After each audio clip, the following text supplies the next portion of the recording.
আগামী 7 দিনের মধ্যে একটা ভয়ঙ্কর কাল তোমার মাথার উপর ঘুরে বেড়াবে, আর এই 7টা ভয়াবহ ঘটনা তোমার জীবনে যে কোনো অবস্থাতেই ঘটবেই। শুনে তোমার শ্বাসও থেমে যাবে, তোমার দেহ কাঁপতে শুরু করবে, কারণ আগামী 7 দিনে রাহু, কেতু আর শনি তোমার জীবনের প্রতিটি দিককে ঝাঁকিয়ে দেবে। আগেই তোমার জীবনে চারদিকে দুঃখ, ব্যথা, হতাশা, দারিদ্রতা ছড়িয়ে পড়েছে, আর উপরে থেকে এখন শনি, রাহু আর কেতুর গোপন নির্দেশ তোমার জন্য এসেছে। কিন্তু বন্ধু, এটা ঘটনাগুলো তোমার চোখে অশ্রু এনে দেবে, কিন্তু এই অশ্রুগুলো খুশির অশ্রু, কারণ তোমার সামনে দুটো বড় সুখ আসছে। আর এই 7 দিনের মধ্যে 3টা জিনিস নিজে নিজে তোমার কাছে এসে যাবে। শেষ পর্যন্ত সেই 3 জিনিস কি কি শুনলে তুমি পাগল হয়ে যাবে, খুশিতে কাঁদতে শুরু করবে। কারণ প্রথম জিনিসটা হলো সেই জিনিস যার জন্য তুমি ছোটবেলা থেকে আগ্রহী ছিলে। তুমি ভাবতেছিলে, কাশ এই জিনিসটা পেলে আমার জীবন সফল হয়ে যাবে। এখন সেই জিনিসটাই তোমাকে পাওয়া যাচ্ছে। শুধু একটা জিনিস মাথায় রাখতে হবে, কারণ যখন রাহু, কেতু আর শনির থেকে এই জিনিসগুলো তোমাকে দেওয়া হবে, তাহলে তোমার মধ্যে অহংকার আসা উচিত না। না হলে শনি যা দেয় সেটা পরে দ্বিগুণ সুদ নিয়ে ফিরে নেয়। তাই অহংকার করতে দিও না। শেষ পর্যন্ত সেটা কি জিনিস সব কিছু জানাবো। এক সময় একটা মেয়ে তোমার জীবনে নিজে নিজে এসে পড়বে, আর সেই মেয়েটা সরাসরি লক্ষ্মীর রূপ হবে, যিনি তোমার জীবনের সব দুর্ভাগ্য, কঙ্কাল আর দারিদ্র্য চিরতরে দূর করে দেবে।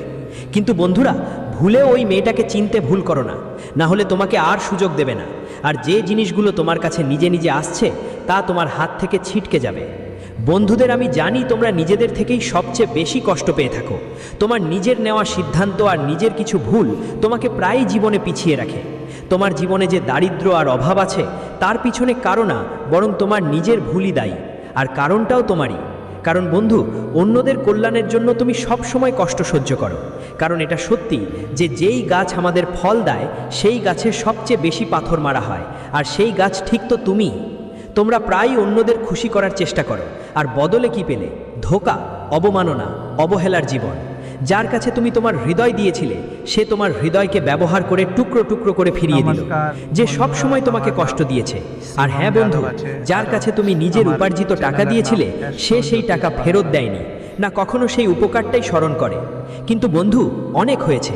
এখন ন্যায়ের দেবতা শনিদেব তোমার জীবনের বিচার করবেন। আর যেই ব্যক্তি তোমাকে যন্ত্রণায় ফেলে, তোমাকে কাঁদিয়েছে, এখন সেই ব্যক্তিটা নিজের রক্তের অশ্রু নিয়ে কাঁদতে বসে আছে। কিন্তু এক কথা মনে গেঁথে নে, যেই ভুলগুলো তুমি আগে করেছো এখন আর সেই ভুলগুলো করবি না, না হলে আগামী 7 দিনের মধ্যে তুমি কোথাও বাঁচবি না। কারণ এই 7 দিন তোমার জীবনের সবচেয়ে মূল্যবান 7 দিন হতে চলেছে। নক্ষত্র আর তারাগুলোর গতিবিধি অনুযায়ী এই 7 দিনে তোমার জীবনে একটা নতুন পথ খুলে যাবে। আর এই 7টা ভয়ঙ্কর ঘটনা তোমার জীবনে যে কোনো অবস্থাতেই ঘটতেই হবে। শেষ পর্যন্ত সেই 7টি বড় ঘটনা কি এবং সেই 3টা জিনিস কি যা নিজে নিজে তোমার কাছে এসে পৌঁছাবে, সব কিছু আমি তোমাকে জানিয়ে দেব। কিন্তু তোমাকে আমার একটা ছোট কাজ করতে হবে। নিচের কমেন্ট বক্সে গিয়ে নিজের হাতে 3 বার জয় বালাজি মহারাজ লিখতে হবে। নিজের হাতে 3 বার জয় বালাজি মহারাজ লিখো। বালাজি মহারাজের অসীম করুণা তোমার ওপর থাকবে, আর এই 7 দিনে আসা কষ্টগুলো থেকে তোমাকে সরাসরি হনুমানজি রক্ষা করবেন। তাই যাও আর লিখে ফেলো, আর ভিডিওটা অবশ্যই লাইক করো। তোমার জন্য আমি এত পরিশ্রম করছি, আর যদি তুমি আমার পরিশ্রমের একটু হলেও মূল্য দাও তাহলে তুমি ভিডিওটা লাইক করবে আর কমেন্টে আমাকে বলবে কি আমি যেই কথা বললাম সেটা তোমার সাথে হচ্ছে কিনা। যেই সব ব্যাপার আমি বলেছি যদি সব তোমার জীবনে ঘটে যাচ্ছে তাহলে কমেন্টে জানিও। আর এখন সামনে যেই 7 দিনের কড়া সত্য সেটা শুনে নাও, আর যে সুখ আসবে সেটা নিয়েও জানো। না হলে তোমার একটু অবহেলা শুধু এই 7 দিনে নয়, আগাম 7 জন্মেও তোমাকে কাঁদাবে। কিন্তু যদি তুমি একটু বুঝদারিতে কাজ নিয়ে ভিডিওটা ভালো করে শেষ পর্যন্ত দেখো, তাহলে এই 7 দিন তোমার জন্য অনেক প্রজন্মের জীবনের সুখ নিয়ে আসবে। দেখো তো বন্ধুরা, এই দুনিয়ায় সবচেয়ে সুখী হয় সেই মানুষগুলো যারা বুঝে ফেলেছে যে অন্যদের থেকে কোনো ধরনের আশা রাখা একদম ফালতু। তারা সবচেয়ে সুখী কারণ তারা জানে এই জীবনের কালো সত্যটা, আর তোমরাও জানো। কিন্তু তুমি এই কালো কড়া সত্য থেকে প্রায়ই দূরে পালিয়ে যাও, আর তুমি বারবার একই ভুল করো, আর তুমি প্রায়ই প্রত্যেকের থেকে আশা করে বসো। প্রায়ই তুমি অন্যদের ওপর ভরসা করে বসে যাও, আর অন্যরা এগিয়ে চলে যায় আর তুমি পিছিয়ে থেকে একলা হয়ে পড়ো। কিন্তু এখন তোমার আর সেই ভুলটা করতে হবে না। একলা হাঁটতে হবে আর খুশি থাকতে হবে। কারো ওপর ভরসা করে এই 7 দিনে থাকতে পারবে না। যদি তুমি এই 7 দিনে কারো ওপর ভরসা করো আর ভাবো সে আমার পাশে থাকবে বা আমার জন্য কিছু করবে, তাহলে তুমি সবচেয়ে বড় বোকা। এই 7 দিনে তোমার নিজের জীবনের কঠিন আর বড় সিদ্ধান্ত নিতে হবে। কারো ওপর ভরসা করে নিজের জীবনের সিদ্ধান্ত নেবে না, না হলে এই 7 দিনে তোমার জীবনে বড় ধরনের ক্ষতি হতে পারে। সেটা ব্যবসা হোক বা চাকরি, পরিবার হোক বা বিবাহিত জীবন, বা তোমার বাড়ির ব্যাপার, পরিবারের সঙ্গে জড়িত হয়। কোনো সিদ্ধান্ত কাউকে ভরসা করে নেবেন না, কোনো বন্ধুর কাছে জিজ্ঞাসা করে নেবেন না, কোনো আত্মীয়ের কাছে জিজ্ঞাসা করে নেবেন না, বরং নিজেই ভেবে বুঝে নিজের মস্তিষ্ক থেকে জিজ্ঞাসা করে, নিজের হৃদয় থেকে জিজ্ঞাসা করে প্রতিটা সিদ্ধান্ত নাও, না হলে তুমি নিজেই খুব বড় ক্ষতি করে ফেলবে। বন্ধুরা, তোমাদের দুঃখের সবচেয়ে বড় কারণ কি কখনো ভেবেছো? আজ আমি তোমাদের বলছি। তোমাদের দুঃখের সবচেয়ে বড় কারণ হলো আবেগ। হ্যাঁ বন্ধু, আর সবচেয়ে বেশি হলো মায়া। হ্যাঁ বন্ধু, তোমরা সবচেয়ে বেশি মায়া করো, আবেগ করো, আর সেটাই তোমাকে সবচেয়ে বেশি দুঃখ দেয়। প্রায়ই তুমি কারো সঙ্গে জড়িয়ে পড়ো, কারো কাছে মায়া ধরে ফেলো, আর তারপর ওই একই জিনিসটাই তোমাকে কষ্ট দেয়। ওই মানুষটা বদলে যায়, ফিরে যায়, আর তখন তোমার মনে হয় যেন তুমি মানুষের মতো না হয়ে কোনো জন্তু হয়ে বাঁচছো। কিন্তু এখন আর মানুষদের সঙ্গে মায়া জড়ানো ছেড়ে দাও, আর সেই ভগবান, সেই কৃষ্ণ কানহাইয়া লালের সঙ্গে মায়া জড়ানো শুরু করো। যদি আশা রাখতে হয় তাহলে সেই কৃষ্ণ কানহাইয়ার ওপর আশা রেখো, সেই হারানো মানুষের ভরসার ওপর আশা রেখো। তিনি কখনো তোমার আশা ভাঙবেন না। তিনি সব সময় তোমাকে দুঃখের জঞ্জাল থেকে তুলে এনে আবার বাইরে নিয়ে আসবেন। বন্ধুরা, তোমরাও তো অনুভব করেছো যে যখন তোমার জীবনে চারদিকে কষ্ট এসে ঘিরে ধরে, যখন চারপাশের দরজাগুলো বন্ধ হয়ে যায়, আর তুমি কষ্টের ঝড়ের মধ্যে আটকে যাও আর বাইরে বের হতে পারো না, সেটা ঋণ থেকে হোক, কোনো যন্ত্রণা থেকে হোক, অসুস্থতা থেকে হোক, গরিবী আর অভাব থেকে হোক, যে কোনো ধরনের কষ্টেই হোক না কেন, যখন তোমার সব দরজা বন্ধ হয়ে যায়, তখনই উপরের কেউ তোমার হাত ধরে তোমাকে সান্ত্বনা দেয় আর তোমাকে সেই কষ্ট থেকে বের করে আনে। শেষ পর্যন্ত তোমার জন্য একটা সমাধান হয়ই, কারণ তোমার উপর সেই কৃষ্ণ কানহাইয়া লালের দয়া বর্ষিত থাকে। তাই কখনো নিজেকে একা ভেবো না। এখন বন্ধুদের সেই 7 বড় ঘটনার দিকে এগিয়ে যাই। খুব মনোযোগ দিয়ে শুনবে, কিন্তু তার আগে আমার কথা কানে ঢুকিয়ে নাও। যদি তোমাকে সুখী থাকতে হয় তাহলে জীবনের সিদ্ধান্তগুলো তোমার পরিস্থিতি দেখে নিতে হবে। পৃথিবী দেখে নিলে চলবে না। পৃথিবী দেখে সিদ্ধান্ত নিলে তুমি সব সময় দুঃখীই থাকবে। আর তুমি কেন তোমার জীবনে এত পিছিয়ে আছো এখনো পর্যন্ত? তুমি প্রায়ই ভগবানকে দোষ দাও, তোমার বাবা মাকে দোষ দাও, তোমার ভাগ্যকে দোষ দাও। তুমি কেন নিজের ভাগ্যকেই দোষ দাও? কিন্তু কাউকে দোষ দেওয়াটা তোমার জন্য অনেক বড় ভুল। কাউকে দোষ দিও না। যদি এক্ষেত্রে দোষ দিতে হয় তাহলে নিজের ওপর দোষ দাও, কারণ তুমি প্রায়ই বাইরের দুনিয়া দেখে সিদ্ধান্ত নাও। তোমার সব সিদ্ধান্ত নিজের পরিস্থিতি দেখে নিতে হবে, তখনই তুমি খুশি থাকবে। না হলে তুমি সব সময়ই দুঃখী থাকবে আর কখনো সামনে এগোতে পারবে না। আর বন্ধুদের বলছি, মনের মধ্যে থাকা রাগ, ক্রোধ আর ছলনা বন্ধ করে দাও। যদি তোমার মধ্যে থাকে তাহলে বন্ধ করো। কেউ গরিব দেখলে, কেউ ভিখারির মুখোমুখি হলে তোমার মনে যদি ভুল অনুভূতি আসে, মন খারাপ হয়, তাহলে সেটা তোমার পতনের সংকেত। কারণ বন্ধু, সবাই এর প্রতি দয়ালু হও, কারণ আমরা জানি না কখন, কোথায় আর কী রূপে আমাদের নারায়ণ দেখা দেবে। কে জানে যে গরিব মানুষটাকে দেখেই, ভিক্ষুকটাকে দেখেই তুমি মুখ বাঁকাচ্ছ, মন খারাপ করছো, আসলে ওটাই নারায়ণের রূপ হতে পারে। আর তুমি সেই প্রভুর কাছ থেকে দূরে পালাচ্ছ, সেই প্রভুর প্রতি খারাপ ভাব রাখছো। তাই এমন করো না। এখন আমি 3টে জিনিসের কথা বলবো যেগুলো নিজেই তোমার কাছে এসে পৌঁছাবে। পুরো মনোযোগ দাও। প্রথম কথা হলো, বন্ধুরা, যেই জিনিসের জন্যে তোমরা সবচেয়ে বেশি অপমান সহ্য করো, আর যেই জিনিসের জন্যে অনেক সম্পর্ক তোমার বদলে গেছে, আর যেটার অভাবে তুমি নিজেকেই নিজের চোখে ছোট করে ফেলছিলে, সেটা হলো, হ্যাঁ বন্ধু, টাকা পয়সা। এক সময় আসে যখন শনির দৃষ্টি, বৃহস্পতির আশীর্বাদ আর রাহু কেতুর সঙ্গ একসাথে মিলে যায়, আর তোমার আগের কর্মের ফল একবারে সক্রিয় হয়ে যায়। তখন বন্ধু, তোমার কাছে কাজ নিজেরাই এসে পড়ে, আটকে থাকা টাকা ফেরত আসে, হঠাৎ নতুন নতুন পথ খুলে যায়। সেই মানুষরাই তোমাকে ফোন করতে থাকে যারা আগে কখনো উপেক্ষা করেছিলে। সেই লোকেরা তোমার কাছে আসার জন্য প্রার্থনা করে যারা তোমাকে দেখে মুখ ঘুরিয়ে নিয়েছিল, যারা তাদের পথ বদলে নিয়েছিল। সেই লোকেরা তোমার প্রশংসা করে যারা তোমার পেছনে এবং সামনে তোমার দোষারোপ করেছিল, তোমাকে নিচু দেখিয়েছিল, তোমার দারিদ্র্য আর অভাবের উপহাস করেছিল। সেই লোকেরা তোমাকে প্রশংসা করে, তোমার বাহবা দেয়। কারণ যখন শনির দৃষ্টি রাহু আর কেতুর সঙ্গে মিলে আশীর্বাদ দেয়, তখন এই সব ঘটে। আর এখন এই সব তোমার সঙ্গেই ঘটতে চলেছে এই 7 দিনের মধ্যে। তোমাকে এই 7 দিনের মধ্যে নিজের মধ্যে একটু বদল আনতে হবে। ভুল কথা বলতে পারবে না, যেমন আমার কাছে টাকা নেই বা আমি এটা করতে পারবো না, এসব নেতিবাচক কথা বলতে পারবে না। যদি নেতিবাচক কথা বলো তাহলে শনিরা তোমার জীবনে ঠিক তেমন করেই করবে। তাই এমন ভুল কথা কখনো বলবে না। কেউ যদি তোমার কাছে টাকা নিতে আসে, তুমি কি বলো, আরে আমার কাছে তো টাকা নেই, বা আমার কাছে খাওয়ার জন্যেও টাকা নেই। এমন কথা বলবে না। মুখে না বললেও অন্তরে এমন কিছু ভাববে না। বলো আমার কিছু কাজ আছে, কিন্তু এভাবে না বলতে চাই আমার কাছে টাকা নাই, না হলে তোমার কাছে যেটা টাকা আছে সেটাও চলে যাবে। তাই ভুল কথা বলো না। যতটা সম্ভব ভালো কথা বলো, আর যতটা সম্ভব ইতিবাচক থেকো। এখন বন্ধুদের দ্বিতীয় ব্যাপারে আসছে। দ্বিতীয়টা হলো তোমার জীবন থেকে দূরে চলে যাওয়া নিজের ব্যাপার। যে ভালোবাসা তোমরা খুঁজছিলে সেটি এখন ফিরে এসে তোমার কাছে আসবে। যার জন্য তুমি বছরের পর বছর কাতরাচ্ছ, সেই মানুষ আবার তোমার জীবনে ফিরে আসবে। যাকে তুমি ভালোবাসো সেই মানুষটাও এখন তোমার ভালোবাসায় পড়ে যাবে। আর তোমার জীবনে যে জিনিস কি যেন কমতি ছিল ওটা এখন পূরণ হয়ে যাবে। যে ভালোবাসা, যে শান্তি তুমি খুঁজছো, সেই শান্তি তোমার কাছে আসবে। আমি জানি অনেক দিন ধরে তোমার রাতের ঘুম নেই, তোমার মনটা একটু অস্বস্তিকর লাগছে, শরীরেও অনেক দিন ধরে দুর্বলতা অনুভব করছো, অসুবিধা তো হচ্ছে। এগুলো সব গ্রহ নক্ষত্রের নেতিবাচক প্রভাব আর নেতিবাচক শক্তির কারণেই হচ্ছে। কিন্তু এখন এই 7 দিনের মধ্যে সব সমস্যা তোমার জীবন থেকে দূরে সরে যাবে এবং ইতিবাচকতা তোমার জীবনে ফিরে আসবে। আর সেই সব কিছুই পাবে যেগুলোর জন্য তুমি অনেক বছর ধরে অপেক্ষা করছো। হোক সেটা কারো মেয়ের সুখী কেন, কারো প্রেমের সুখী কেন, এখন তোমার রাতে ঘুম আসবে। তোমার শান্তি আর আরামদায়ক জীবন হবে। শুধু কিছু জিনিস খেয়াল রাখতে হবে তোমাকে। আর সেই জিনিসগুলো কি তুমি জানো? রাহু আর কেতুকে কি ভালো লাগে আর কি পছন্দ নয়, তোমাকে কি করতে হবে এই 7 দিনে আর কি নয়, সেই জিনিসগুলো আমি বলবো। তাই ভিডিওটা শেষ পর্যন্ত দেখো, না হলে আশা লক্ষ্মী আবার চলে যাবে, আশা টাকা পয়সা, আশা সম্মান, আশা সুখ সন্তুষ্টিও ফিরে যাবে যদি তুমি শনি আর রাহু কেতুর কথা মতো চলো না। তাই ভিডিওটা শেষ পর্যন্ত দেখো, না হলে বড় ভুল হবে তোমার। এখন তৃতীয় জিনিসের দিকে আসছি।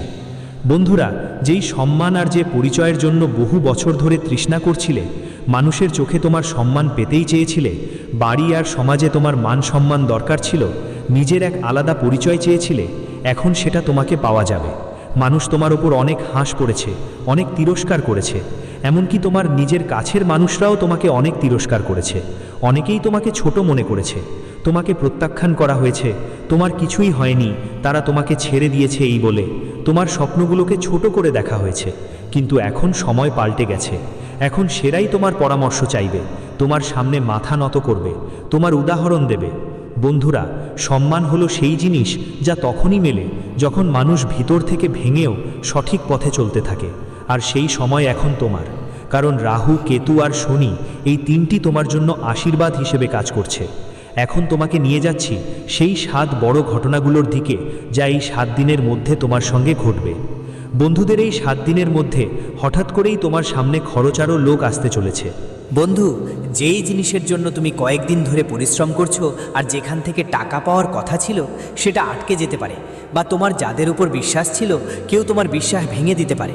এই 7 দিনের মধ্যে এই ঘটনাগুলো তোমার জীবনকে নাড়া দেবে। তুমি হতাশ হবে। যেখানে তুমি টাকা খরচ করেছিলে আর যেখানে অনেক আশা করেছিলে, সেখান থেকে তোমার আশানুরূপ ফলাফল পাবে না, আর এতে তোমার হতাশা বাড়বে। কিন্তু বন্ধু, এটা শুধু সাবধান হওয়ার সময়। একটু সাবধান হলে আবার সব ঠিক হয়ে যাবে। এই দিনগুলোতে তোমার শরীর অনেক সতর্কতা দেবে।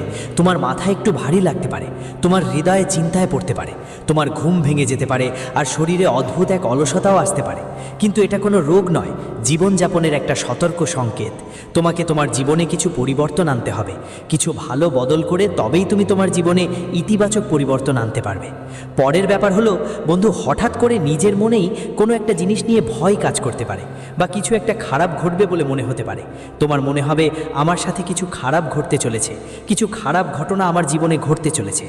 তোমার মনে হবে আমার সঙ্গে বড় কোনো ক্ষতি হয়ে যাবে। কিন্তু এটা সময়ের নাজুক অবস্থা। যখন রাহু আর শনি একসঙ্গে থাকে তখন এমন কিছু ঘটে। তবে চিন্তার কোনো কারণ নাই। তোমার কি করতে হবে? হনুমানজির মন্দিরে যেতে হবে, সেখান থেকে হনুমান চালিসা পাঠ করতে হবে, তারপর সব ঠিক হয়ে যাবে। ভিতরে একটু ভাঙা ভাঙা লাগবে আর ক্লান্তিও বেশ অনুভব করবে, কিন্তু এটা দুর্বল হওয়ার সময় না, পুরানো বোঝা ফেলে দেওয়ার সময়। বন্ধুদের বলছি, শনি কখনোই দণ্ড দেয় না, শনির আগমনে মানুষ জমায়েত থেকে ছিটকে পড়ে, যেন সে নিজেকে খুঁজে পেতে পারে। যেখানে সাথী রাহু বসে সেখানে মানুষ ক্ষুধার্ত থাকে। টাকা হোক, ভালোবাসা হোক বা ক্ষমতা, যাই থাকুক তবু তৃপ্তি মেলে না তার। আর যার কুণ্ডলিতে চন্দ্র দুর্বল, সে হাসতে হাসতে ভেঙে পড়ে। বাইরের দিকে শক্ত মনে হলেও ভিতরে সে একা থাকে। আর যার মঙ্গল খারাপ, তার শত্রু শুধু বাইরে নয়, তার নিজের ঘরেই থাকে। তোমার মঙ্গল খারাপ হলে তোমার শত্রুরা তোমার ঘরেই থাকবে। তোমার ভাই হোক বা তোমার পরিবারের কেউই হোক, শত্রু ঘরের ভেতরেই থাকে। ঝগড়া হবে, তর্ক হবে, রক্তের সম্পর্কেও দ্বন্দ্ব শুরু হবে। কিন্তু বন্ধুদের কথা, গুরুজি, হ্যাঁ গুরুই সবচেয়ে বড়।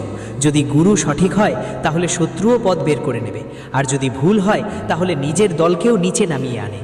আর বন্ধুরা, এই 7 দিনের মধ্যে গরুর পুরাণের একটা কথা তোমার জীবনে পুরোপুরি প্রযোজ্য হবে। ভালো করে শুনো, যে ব্যক্তি বারবার মিথ্যা বলবে তার কথা মলিন হয়, আর সেই কথাই জীবনে বিপদ ডেকে আনে। তাই সত্য বলো, বিপদ কেটে যাবে। মিথ্যে কথা বলা বন্ধ করো। আর যদি এই 7 দিনে মিথ্যে বলো তাহলে শনি, রাহু, কেতু তোমার ওপর বসে তোমার বিরুদ্ধে চলে যাবে। আগে তোমার সঙ্গে ঠিক এই সবই ঘটছিল। কেতু আর রাহু দুজনেই তোমার বিরুদ্ধে ছিল। তখন কি হচ্ছিল? তোমার মন কোথাও লাগতো না, তোমার জীবনের উদ্দেশ্যটাও তোমার কাছে কম মনে হতো, সম্পর্ক থেকেও তুমি দূরত্ব বজায় রেখেছো, একাকিত্ব তোমাকে কষ্ট দিচ্ছে। তাই এসব ঘটনা তোমার সঙ্গে ঘটছিল। কিন্তু এখন কেতু আর রাহু দুজনেই তোমার পাশে আছে, তাই এই সব কিছুর মধ্যে এখন স্থিরতা আসবে। তোমার মন এখন স্থির থাকবে। তোমার বুঝতে সুবিধে হবে যে এখন তোমাকে কি করতে হবে আর কি করবে না। সম্পর্কগুলোতে আবার একতা ফিরে আসবে, আর যে একাকিত্ব ছিল তা কমে যাবে। বন্ধুদের মন দিয়ে শোনো, কারণ আগামী 7 দিন সাধারণ হবে না। এই 7 দিনগুলো সেই সময় যখন ব্রহ্মাণ্ডের শক্তিগুলো একসাথে সক্রিয় হয়ে উঠবে। গ্রহগুলোর গতি বদলাচ্ছে, আর একটা গোপন সংকেত তোমার জীবনের দিকে এগিয়ে আসছে। আগামী 7 দিনের মধ্যে লক্ষ্মী নিজেই তোমার ঘরে আসতে পারে। কিন্তু বন্ধুদের, লক্ষ্মীর আগমন তত সহজ নয় যতটা সবাই ভাবে। লক্ষ্মীর তখনই যখন সময়, কর্ম আর ভাগ্য একসঙ্গে মিলে আসে। আর এবার এই 3টেই তোমার পক্ষে দাঁড়িয়ে আছে। তুমি যেসব কষ্ট সহ্য করেছো, যেসব অপমান সহ্য করেছো, যেসব রাত কাঁদতে কাঁদতে কাটিয়েছো, যেসব লড়াই চুপচাপ একা সামলিয়েছো, এখন সেই সবই তোমার জন্য ফল দেওয়ার সময় এসেছে। কারণ যখন শনি ন্যায় করে, যখন রাহু বিভ্রান্তি ভাঙে, আর যখন কেতু আত্মাকে সত্য দেখায়, তখন লক্ষ্মীর আসার পথ খোলে। বন্ধুরা, লক্ষ্মী শুধু টাকা পয়সা নয়, লক্ষ্মী সুযোগ, লক্ষ্মী সম্মান, লক্ষ্মী মানসিক শান্তি, লক্ষ্মী সঠিক মানুষদের সঙ্গ আছে। আর আগামী 7 দিনের মধ্যে এই 4টি বিষয় তোমার জীবনে প্রবেশ করতে পারে। কিন্তু তার আগে তোমাকে ইশারা চিনতে হবে, কারণ লক্ষ্মী আসার আগে ইশারা দেয়। যিনি বুঝে গেছেন তার জীবন বদলে গেছে, যিনি বুঝতে পারেননি সুযোগ হাতছাড়া হয়ে গেছে। প্রথম ইশারা, যদি হঠাৎ কোনো কারণ ছাড়াই মন হালকা লাগতে শুরু করে, যদি অনেক দিন পরে তোমার ভিতর থেকে আশার একটি রশ্মি দেখতে পাও, তাহলে বুঝে নাও যে ইতিবাচক শক্তি তোমার চারপাশে সক্রিয় হয়ে গেছে। এটা লক্ষ্মীর আগমনের প্রথম ইশারা। দ্বিতীয় ইশারা, যদি হঠাৎ থেমে যাওয়া কাজে গতি আসতে শুরু করবে, যারা তোমাকে অবহেলা করেছিল ঠিক তারা আবার তোমার সঙ্গে যোগাযোগ করতে শুরু করলে বুঝে নিও ভাগ্যের দিক বদলে যাচ্ছে। তৃতীয় সংকেত হলো, যদি বারবার টাকা, সুযোগ বা সফলতা সম্পর্কিত চিন্তা তোমার মনে আসে আর ভবিষ্যতের পরিকল্পনা করতে শুরু করো, সেটাও লক্ষ্মীর ইঙ্গিত। চতুর্থ সংকেত, ঘরে হঠাৎ করে শান্তি বৃদ্ধি পাওয়া, পরিবারের ঝগড়া কমে যাওয়া, অপ্রয়োজনীয় চাপ দূর হওয়া, এসব সবই লক্ষ্মী আগমনের আগে হয়। এখন কথা বলি, লক্ষ্মী কোন কোন রূপে তোমার ঘরে আসতে পারে। প্রথম রূপ হলো হঠাৎ করে টাকা লাভ। এই টাকা যে কোনো রূপে হতে পারে। আসতে পারে আটকে থাকা টাকা ফিরে পেতে পারো, পুরনো কোনো বিনিয়োগ থেকে লাভ হতে পারে, চাকরিতে উন্নতি বা ব্যবসায় বড় সুযোগ আসতে পারে। বন্ধুরা, এই টাকা তোমার পরিশ্রমের ফল হবে, এটা কোনো জাদু নয়। দ্বিতীয় রূপ হলো সঠিক ব্যক্তির জীবনে প্রবেশ। কখনো কখনো লক্ষ্মী এমন একজন ব্যক্তির আকারে আসে যারা তোমার জীবনের দিশা বদলে দেয়। এই ব্যক্তি তোমাকে সঠিক পথ দেখাবে, সুযোগ দেবে বা মানসিক সহায়তা করবে। তৃতীয় রূপ হলো সম্মান এবং স্বীকৃতি। যারা তোমাকে ছোট মনে করত তারা এবার তোমার প্রশংসা করবে। সমাজে তোমার কথা শোনা হবে, তোমার পরিশ্রমকে সঠিক মূল্যায়ন মিলবে। চতুর্থ রূপ হলো মানসিক শান্তি। যখন মন শান্ত থাকে তখনই লক্ষ্মী স্থায়ীভাবে ঘরে বাসা বাঁধে। পরবর্তী 7 দিনের মধ্যে তুমি অন্তর থেকে স্থিরতা অনুভব করতে পারো। কিন্তু বন্ধু, লক্ষ্মীর আগমন যত শুভ তার মতোই বড় পরীক্ষাও আসে, কারণ লক্ষ্মী সেই ঘরে থাকে যেখানে নিয়ন্ত্রণ থাকে। এখন মনোযোগ দিয়ে শোনো, পরবর্তী 7 দিনে কি করা যাবে না। প্রথম ভুল হলো নেতিবাচক কথা বলা। যদি তুমি বারবার বলো আমার কাছে কিছুই নেই, আমার ভাগ্য খারাপ, তাহলে এই কথাগুলো ব্রহ্মাণ্ডকে সংকেত দেয় যে তুমি অভাব মানতে শিখেছো। আরেকটা ভুল হলো কারো অপমান করা, বিশেষ করে দরিদ্র, বৃদ্ধ বা মহিলাদের অপমান করলে লক্ষ্মী রেগে যায়। তৃতীয় ভুল হলো বাড়িতে গন্ধ ও ময়লা রাখা। লক্ষ্মী পরিষ্কার পরিচ্ছন্নতা পছন্দ করে। প্রধান দরজা আর রান্নাঘর পরিষ্কার রাখা বাধ্যতামূলক। চতুর্থ ভুল হলো অহংকার। অহংকার শুরু হলেই লক্ষ্মী চলে যাওয়ার পথ খুঁজতে থাকে। এখন প্রশ্ন হলো, লক্ষ্মী নিজে নিজে বাড়িতে কেন আসে? প্রথম কারণ পূর্বজন্মের এবং বর্তমান জীবনের ভালো কর্ম। যখন তুমি কারো সাহায্য করেছো নিঃস্বার্থভাবে, যখন তুমি মন থেকে দোয়া নিয়েছো, তখন তার ফল পাওয়া যায়। দ্বিতীয় কারণ ধৈর্য। যে মানুষ কঠিন সময়েও যে ভাঙে না, সে লক্ষ্মীর পাত্র হয়। তৃতীয় কারণ বিশ্বাস। যে মানুষ মনে করে তার সময় বদলাবে, সে বদল দেখতে পায়। চতুর্থ কারণ কৃতজ্ঞতা। যে মানুষ ছোট ছোট জিনিসের জন্য ধন্যবাদ দেয়, তার জীবনে বড় সুখ আসে। এখন পরের 7 দিনের বিশেষ উপায়গুলো শুনো। সকালে উঠে প্রধান দরজায় হলুদের পানি ছিটাও। সন্ধ্যায় একটা দীপক জ্বালাও। দরিদ্রদের খাবার খাওয়াও বা গুড় দান করো। প্রতিদিন অন্তত 5 মিনিট চুপচাপ বসে ঈশ্বরের কৃতজ্ঞতা জানাও। বন্ধুরা, এই 7 দিন তোমাদের জন্য জীবনের মোড় পরিবর্তন করতে পারে। কিন্তু মনে রেখো, লক্ষ্মী শুধু সেই ঘরে প্রবেশ করে যেখানে মন পরিষ্কার থাকে, কাজ সৎ